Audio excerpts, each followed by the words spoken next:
ഓർമ്മകൾ ഉണർത്തിടും വിദ്യാലയം, ഓർമ്മതൻ മൊട്ടുകൾ വിരിച്ചിടും വൃന്ദാവനം, വൃന്ദാവന പൂക്കളിൻ തേൻകണം നുകരുവാൻ ശലഭമായി വന്നു നാം. നുകർന്നതിന്നോർമ്മകൾ ഇന്നലയാ തോന്നിടുന്നു സുന്ദരമാ നാളുകൾ. ജീവിതമാ ഈ യാത്ര നൽകും സുരഭിലമാ ഏടുകൾ. അന്നു നമ്മിലുള്ള കുസൃതികളാലും തമ്മിലുള്ള കുറുമ്പുകളാലും ഇണങ്ങിയും പിണങ്ങിയും പറന്നു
ഇന്നലെ ഞാൻ പഠിപ്പിച്ചതിൻ്റെ ബാക്കി ഭാഗം, അതായത് ഹ്യൂമൻ ബോഡി, മനുഷ്യ ശരീരവും പേശികളും അസ്ഥികളും എന്നിവയെ പറ്റിയാണ്.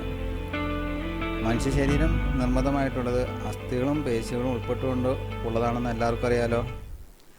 നമുക്ക് നിവർന്നു നിൽക്കുന്നതിനും ചലിക്കുന്നതിനും എല്ലാ ഇവയുടെ സഹായം ആവശ്യമാണ്. ഏകദേശം 600ഓളം പേശികളും, അതായത് മസിൽസ്, 206ഓളം അസ്ഥികൾ, ഇവയെല്ലാം കൂടിയാണ് മനുഷ്യ ശരീരം നിർമ്മിതമായിട്ടുള്ളത്.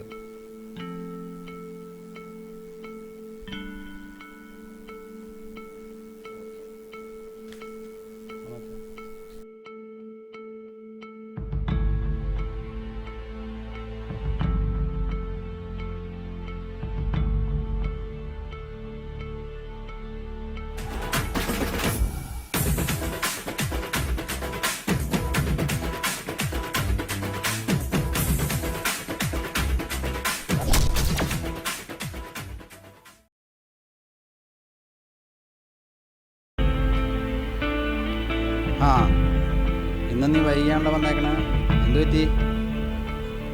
ദിവസവും വൈകി വരും. കയറി കയറി.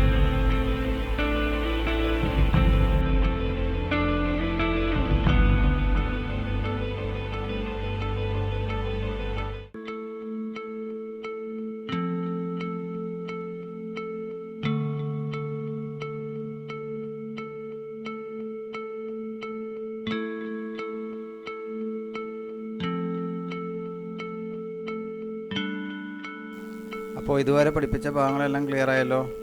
മനുഷ്യ ശരീരത്തിലെ അസ്ഥികളും മൊത്തം പേശികളും. ഇനി ഞാനൊരു ചോദ്യം ചോദിക്കാം, ആർക്കെങ്കിലും ആൻസർ പറയാൻ പറ്റും? മനുഷ്യ ശരീരത്തിൽ എത്ര അസ്ഥികളുണ്ട്? നീ പറ. അറിയില്ലേ? ആലോചിച്ച് നോക്ക്. അറിയില്ല, നീ പറ. വെരി ഗുഡ്, മിടുക്കാൻ. എന്തിനാടാ നീയൊക്കെ ഈ ക്ലാസ്സിൽ പഠിക്കാൻ വന്നത്? ദിവസവും വരും സ്കൂളിലേക്ക്. ഇങ്ങനെ പോയി കഴിഞ്ഞാൽ നീ വല്ല മീൻ വെക്കാൻ വേണ്ടി പോയിട്ട് വരും കേട്ടോ. വല്ല ചുമടെടുക്കാനോ ഇതിനൊക്കെ വരും. രാവിലെ വരും, മറ്റുള്ളവരെ പഠിപ്പിക്കുകയില്ല. നീയൊക്കെ ഇങ്ങനെ പോയി കഴിഞ്ഞാലുണ്ടല്ലോ ശരിക്കും മീൻ വെക്കാൻ വേണ്ടി വരും കേട്ടോടാ. ഇരിക്കടാ.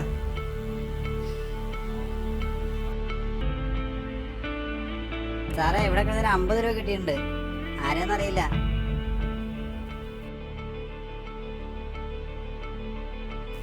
ഈ പൈസ ആരുടെയാ?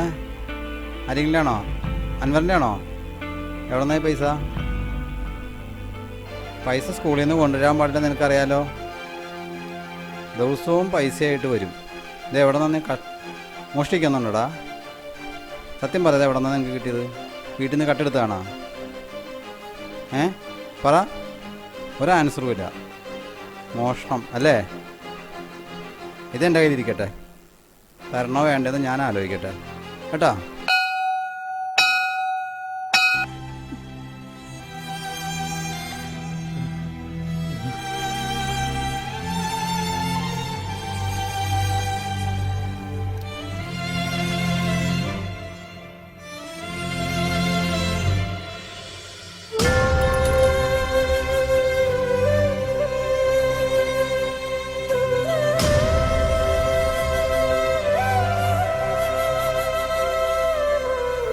എന്താടാ വിഷമിക്കണ്ടടാ, 50 രൂപ പോയതാണ് നിനക്ക് വിഷമം.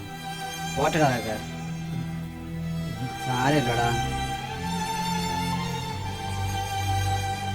50 രൂപ പോയതല്ല എനിക്ക് വിഷമം, സാറിനെ കള്ളനെ വിളിച്ചില്ലടാ. അതെനിക്ക് സഹിക്കാൻ പറ്റുന്നില്ലടാ.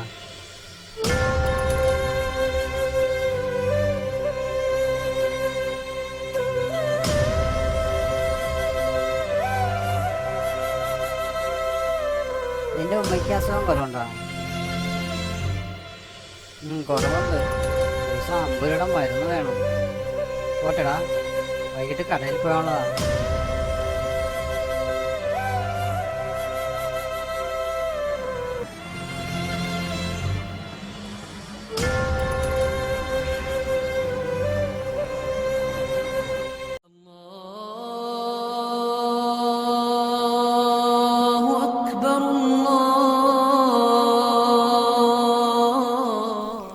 ഇക്ക സ്കൂളിൽ നിന്ന് ടൂർ പോകുന്നു, എനിക്കും പോണം.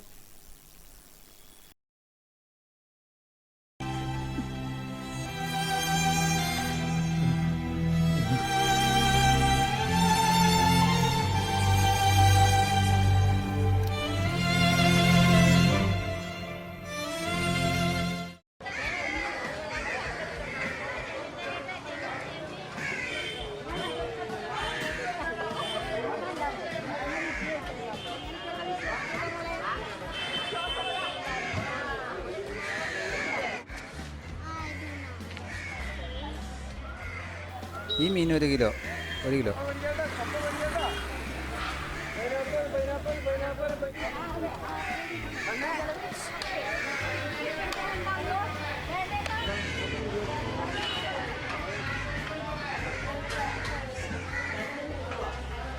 എത്രയായി? 150. അയ്യോ, 150 രൂപ ഇല്ലല്ലോ.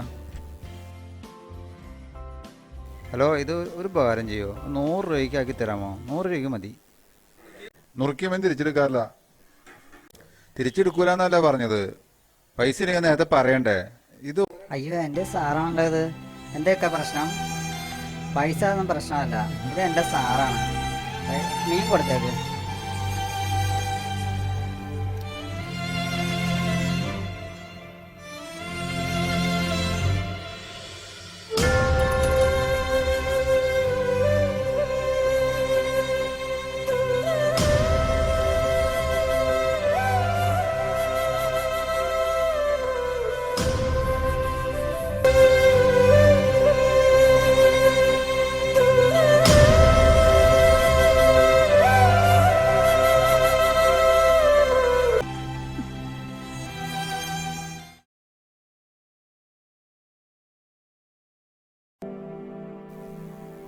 അൻവർ, ഞാൻ ക്ലാസ്സിൽ വെച്ച് നിന്നെ കുറ്റപ്പെടുത്തിയത് എനിക്ക് വിഷമമുണ്ട് കേട്ടോ.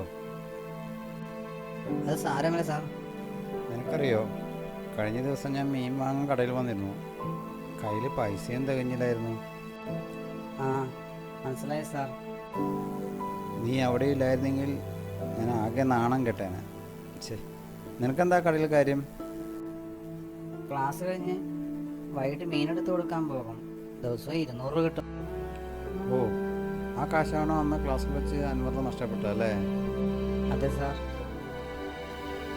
ഓ, ഞാൻ അന്ന് ഇതൊന്നും അറിയാതെയാണ് കേട്ടോ അങ്ങനെയൊക്കെ പറഞ്ഞത്. സാർ അങ്ങനെ പറഞ്ഞതിന് എനിക്ക് വിഷമമുണ്ട് സാർ. അത് ശരിയാണ്. പോട്ടെ, അപ്പോൾ കിട്ടുന്ന കാശെല്ലാം നീ എന്ത് ചെയ്യും? സാറിന് അറിയില്ല എൻ്റെ കാര്യം. എൻ്റെ വാപ്പ എന്ന് ജീവിച്ചിരിക്കുന്നുണ്ടായിരുന്നെങ്കിൽ എനിക്ക് ഈ ഗതി വരില്ലായിരുന്നു. അപ്പോൾ നിൻ്റെ ഉമ്മ?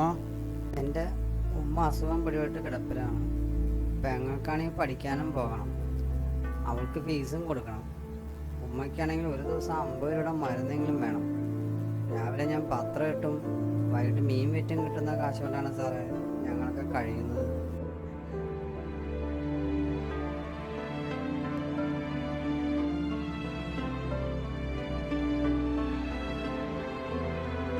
ഇതെന്താ സാർ? ഓ അതോ, അന്ന് ക്ലാസ്സിൽ നിന്ന് നിൻ്റെ കയ്യിൽ നിന്ന് പിടിച്ചു വാങ്ങിയ 50 രൂപയും പിന്നെ മീൻ വാങ്ങിയതിൻ്റെ ബാക്കിയായ 50 രൂപയും, അതാണ് ഈ 100 രൂപ. ഏയ് അതൊന്നും വേണ്ട സാർ. അതല്ല അൻവർ, ഇവിടെ 2 കടങ്ങൾ ചേർത്ത് 100 രൂപയായി തിരിച്ചു തരുന്നു എന്നതല്ല. പിന്നെ എനിക്ക് മനസ്സിലാക്കാൻ കഴിഞ്ഞില്ല.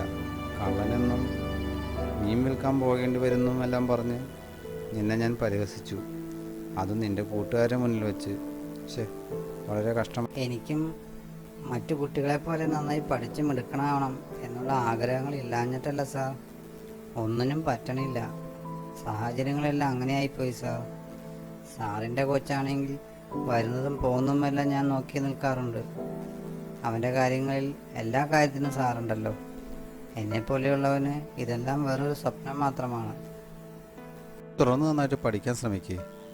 ഈ വർഷം 10ാം ക്ലാസ് പരീക്ഷ എഴുതാനുള്ളതല്ലേ, മറ്റു കാര്യങ്ങളെല്ലാം പറഞ്ഞേക്ക്. അമ്മയ്ക്കുള്ള മരുന്നിൻ്റെ കാര്യവും പെങ്ങളുടെ പഠിത്തത്തിൻ്റെ കാര്യത്തിലും എനിക്ക് നിന്നെ സഹായിക്കാം. ആദ്യം വേണ്ടത് നീ പഠിച്ച് നന്നായി വേഗം നല്ലൊരു ജോലി നേടൂ. മീൻ വിൽപ്പന ഒരു മോശം ജോലിയെന്നല്ല ഞാൻ പറഞ്ഞത്, ഇപ്പോൾ നിൻ്റെ ഈ പ്രായത്തിൽ ചെയ്യേണ്ട ജോലിയല്ല എന്ന് മാത്രം. ഏതൊരു ജോലിക്കും അതിൻ്റേതായ മാന്യതയുണ്ട് കേട്ടോ. ഇപ്പോൾ പരമാവധി നന്നായി പഠിത്തത്തിൽ ശ്രദ്ധിക്കണം. ജീവിതത്തിൻ്റെ വലിയ പ്രതിസന്ധികൾ തുടരാത്ത നിനക്ക് ഇനിയും നല്ല ഉയരത്തിലെത്താനാകും, അത് എനിക്ക് ഉറപ്പുണ്ട് അൻവർ. ഈശ്വരൻ നിന്നെ ഒരിക്കലും കൈവടിയില്ല.